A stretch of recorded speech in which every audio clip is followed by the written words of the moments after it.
এই বিএসএফ ঘুরতেছে ভাই, বিএসএফ আছে। দর্শক, আমি আজকে দাদা বাবুদের পাশে। আসসালামু আলাইকুম। আপনাদের সামনে একটা অভিজ্ঞতা শেয়ার করতে যাচ্ছি, যেটা ছিল একদমই ভয়ানক ও অনিরাপদ। বাংলাদেশের শেষ সীমানা এবং মেঘালয় রাজ্যের শেষ সীমানা, যেটা একদম প্রাকৃতিক মনোমুগ্ধকর পরিবেশ। পাহাড়ের পাদদেশে আমাদের বাংলাদেশের সীমানা, যেটা একদম পাহাড়ের শেষ সীমানা, যেটা দেখা যাচ্ছে আমরা ঠিক ওই জায়গাতেই আমরা উপস্থিত হব। আমাদের দেশে খুব একটা বড় পাহাড় পড়ে নাই, কিন্তু ভারতের সীমানাগুলোতে খুবই উঁচু উঁচু বড় পাহাড় পড়েছে।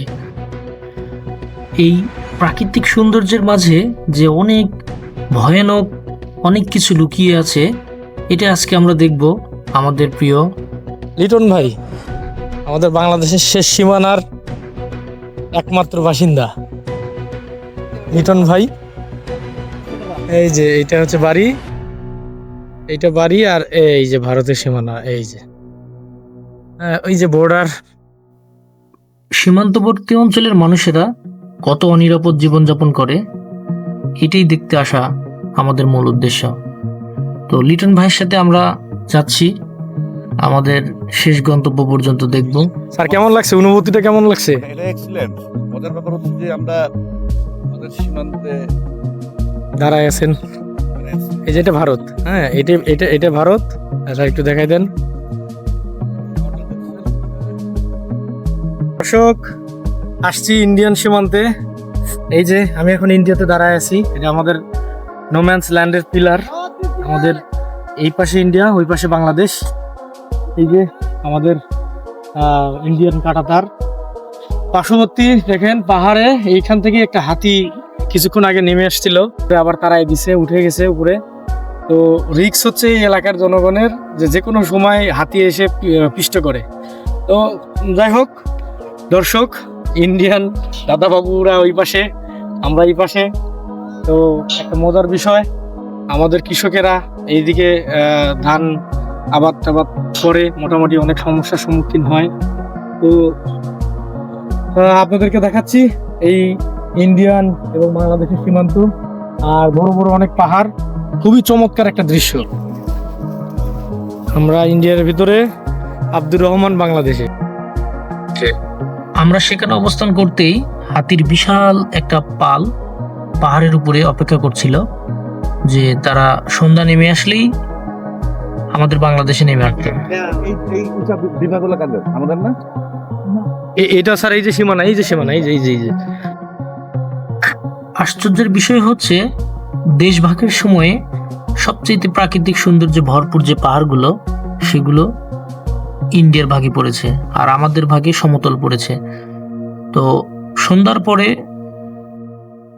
ইন্ডিয়ান বাহিনীরা বিভিন্নভাবে ফায়ার করে, তারা বাজি ফুটানোর ফলে হাতিগুলো ভয়ে বাংলাদেশে ঢুকে পড়ে।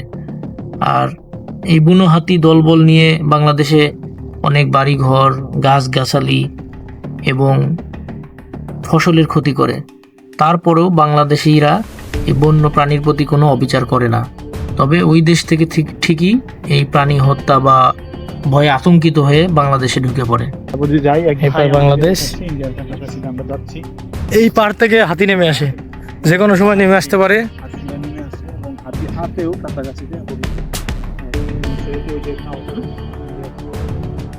স্যার,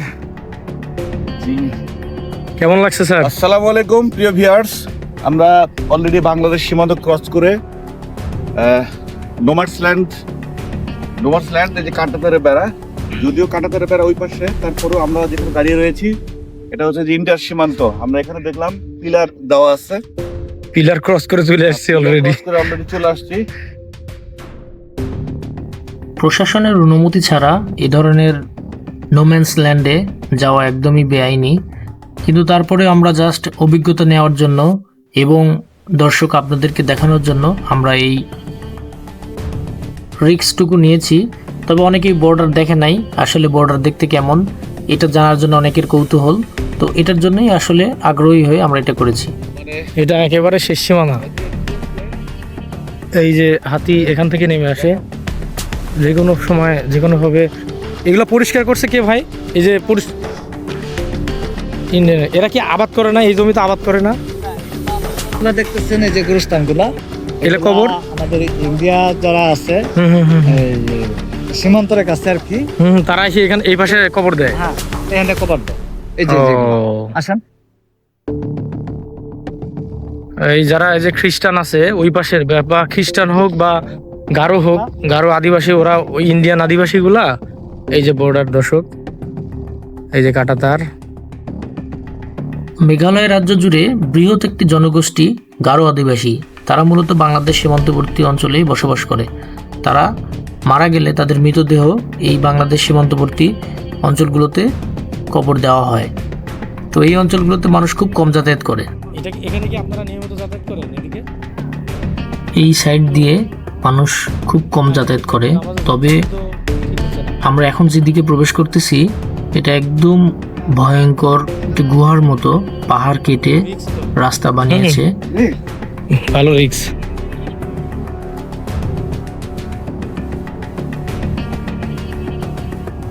দেখেন সাপ খেয়াল করেন, সাপ আছে? সাপ থাকতে পারে এই সর্বনাশ। পাহাড়।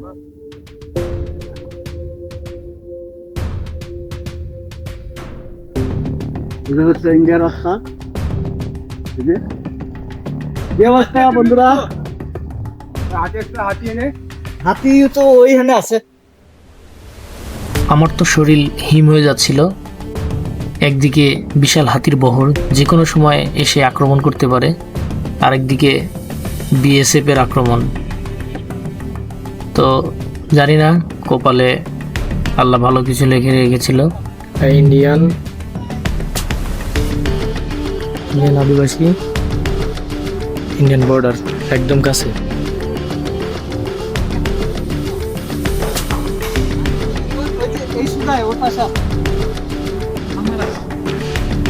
হাতি এর মধ্যেই আছে না? ইন্ডিয়ান আদিবাসী, ক্যাথলিক না ব্যাপটিস্ট?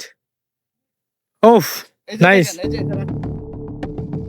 তাদেরকে জিজ্ঞেস করলাম ক্যাথলিক না ব্যাপটিস্ট, তারা উত্তরে দিল ক্যাথলিক। তো গারো আদিবাসীরা আসলেই খুবই অমায়িক ব্যবহারের হয়। এটা আমাদের বাংলাদেশেও গারো আছে, আদিবাসী আছে, তাদের সাথে পরিচিত হয়েও ঠিক যেমনটি মনে হলো, আজকে এদের সাথে পরিচিত হয়ে এরকমই মনে হলো।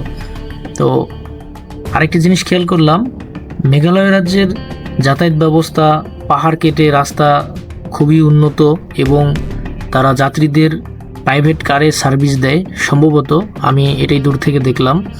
তো দেখেন এই যাত্রী ছাউনিতে একটা প্রাইভেট কার দেখা যাচ্ছে। তো প্রাইভেট কারে যাত্রীরা উঠে গেল। আরেকটা বিষয়, দূর থেকে বিএসএফকে দেখতে পাচ্ছি, তারা আমাদের দিকে এগিয়ে আসছে। লিটন ভাইরা, এরা সীমান্তবর্তী অঞ্চলের মানুষ খুবই সাহসী হয়, মুখে সর্বাত্মক হাসি। বর্ডারে আছে তারপরেও মুখে পর্যাপ্ত হাসি। তো এই দৃশ্যটা আমার কাছে খুবই ভালো লাগলো, তার সাহসিকতায় আমার সাহস চলে আসলো। দর্শক, আমি আজকে দাদা বাবুদের পাশে, এই যে কাঁটাতারের বেড়া, ওই পাশে ইন্ডিয়া, আমাদের লিটন ভাইয়ের মাধ্যমে আজকে আসছি। ওই পাশে আমাদের কিছু ইন্ডিয়ান আদিবাসীদের সাথে দেখা হয়েছিল, তাদের সাথে কথা বললাম। তো এখানে আসা একটু অনুচিত, তারপর আমি আসলাম শুধুমাত্র দর্শক আপনাদেরকে দেখানোর জন্য। আর পাশে এই যে বনগুলো দেখতেছেন, এখান থেকে যে কোনো সময় হাতি বের হয়ে আসতে পারে। আর এই যে কাঁটাতার, ওইখানে দেখলাম হাতি অলরেডি আছে, সীমান্তের কাছে অলরেডি আছে উপস্থিত।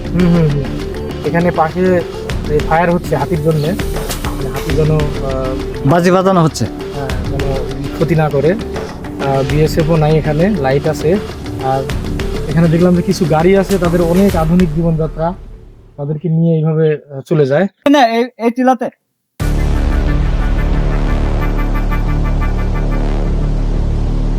এই বিএসএফ ঘুরতেছে ভাই, বিএসএফ আছে, ঝামেলা করতে পারে। দ্রুত আসেন, দ্রুত আসেন। না, লিটন ভাই আছে, সমস্যা নাই, এই জন্য একটু। ও আচ্ছা আচ্ছা। শান্ত দর্শক, শেষ সময়টা আমাদের জন্য ছিল খুবই বিপজ্জনক এবং খুবই ভয়ানক। আমরা সেখান থেকে দ্রুত সরে পড়ি। বিএসএফ সদস্য আমাদের দিকে এগিয়ে আসতেছিল। আমরা দ্রুত সরে না পড়লে সেখানে হয়তো বা অমঙ্গলজনক কিছু ঘটে যেত। তো আল্লাহর কাছে শুকরিয়া, আল্লাহ রব্বুল আলমিন আমাদেরকে সেখান থেকে দ্রুত সরিয়ে নিয়ে এসে আমরা অনেকক্ষণ সময় এখানে দিয়েছি। তো এটা আসলে অনুচিত একটি কাজ, আন্তর্জাতিক সীমানা লঙ্ঘন করা, অনুমোদনবিহীন এ ধরনের কাজ করা একদমই ঠিক না। তো এটা জাস্ট আপনাদের জন্য এই ভিডিওটা করা। দর্শক, সালাম আলাইকুম মামুনিরা, কেমন আছেন সবাই? Good, very good. আপনারা সবাই স্কুলে যান? আবার ভেরি গুড। আপনারা এখন কি বান্ধবীদের সবাই খেলাধুলা করতেছেন? ও হাতি মামাকে দেখতে আসছেন? আমরা কিন্তু দেখছি এই যে ইন্ডিয়ান সীমান্ত এখানে খাড়াই আছে। এর আগে কি সরাসরি দেখছেন আপনারা এই হাতিগুলোকে? ভয় পান নাই? অনেক ভয় পাইছেন? ওরে বাবা। তারপরে কি হাতিগুলো এসে খাবার টাবার দিয়েছিলেন কখনো? না, আর আমরা বাড়িতেই যাবো। ও বাড়িতে এসে কলা গাছ খায়? হাতি হাতি কেমন দেখতে? হাতি অনেক বড়। অনেক বড়। ইরি বাবা, তাই নাকি? হাতির ইংরেজি নাম কি? এলিফ্যান্ট। এলিফ্যান্ট, তাই না? হ্যাঁ। তোমার নাম কি? রিমা। তোমার নাম? সামিয়া। তোমার নাম? কাশপিয়া। তোমার নাম? মারিয়া। বাহ, মারিয়া, cute। কাশপিয়া, রিমা, হ্যাঁ। সাদিয়া। তোমরা সাদিয়া। তোমরা সাবধানে থাকবে, হ্যাঁ? যখন হাতি নেমে আসবে তখন কি করবা? তখন কি করো? ভয়ে আর হাতি দেখতে আসো না, ভয় পালাও? আলাই পালায়। আচ্ছা আচ্ছা আচ্ছা আচ্ছা। শোনেন, আপনারা করবেন কি, প্রত্যেকদিন স্কুলে যাবেন, আম্মু আব্বু যেভাবে বলে কথা শুনবেন এবং আম্মু আব্বু না বলার আগেই বই খাতা নিয়ে পড়তে বসবেন, ঠিক আছে? আর আজকে কি আমাকে দাওয়াত দিবেন আমাদের রাতে? জি কি খাওয়াবেন বাসায়? যা পারি তাই গুড, খাবো। Very good. যা পারে তাই, এটাই হচ্ছে বাঙালি, আমাদের এটাই ঐতিহ্য। হ্যাঁ, আপনাদের জন্য আমাদের অনেক দোয়া রইলো।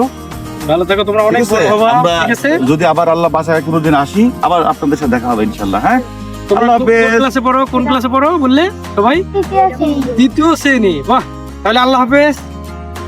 আপনি তুমি ষষ্ঠ শ্রেণীতে। আচ্ছা আচ্ছা। রাজশাহীর নাম শুনছেন আপনারা? রাজশাহী আম হয়, প্রচুর আম হয়, শোনেন নাই? রাজশাহীতে আম হয়। রাশের নাম আপনাদের শুনো নাই? সবার বিয়া কিন্তু আমি রাজশাহীতে দিয়ে দেবো, ঠিক আছে?